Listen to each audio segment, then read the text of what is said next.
myself a new car. This is a 92 Caddy. It's a Caddy GT.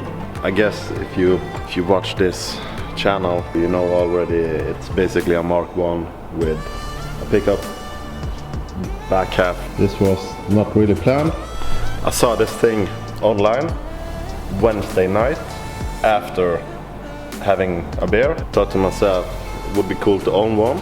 Always thought it was cool to own one, but now it's actually one for sale and it's in my price range. So thought to myself, pros and cons. Of course there was only pros. And then next day I thought to myself, is it still a good idea? It was. So I called the owner, made an arrangement, booked a flight Friday night. It was like 9 o'clock the flight, and then the flight took 1 hour. Me and Eric, we met the guy at the airport in Oslo, and the car looked like he said it would.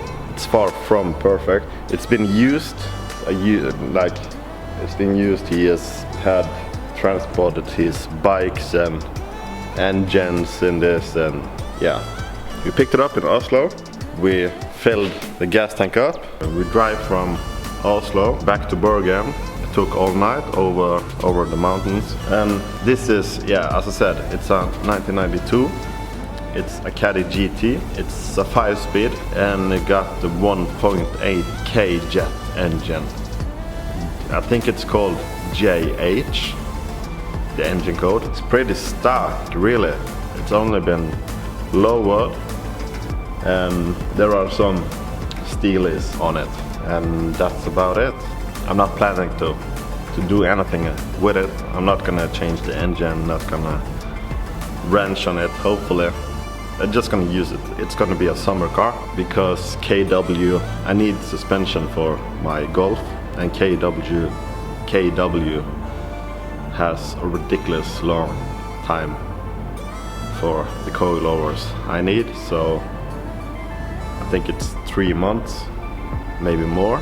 So I'm gonna use this car. It's gonna be like a Sunday car. So yeah, and I'm still gonna have the Golf, and it got GTI seats. They are like torn up on the driver's side, the left side of the driver's side, like most seats are really comfortable.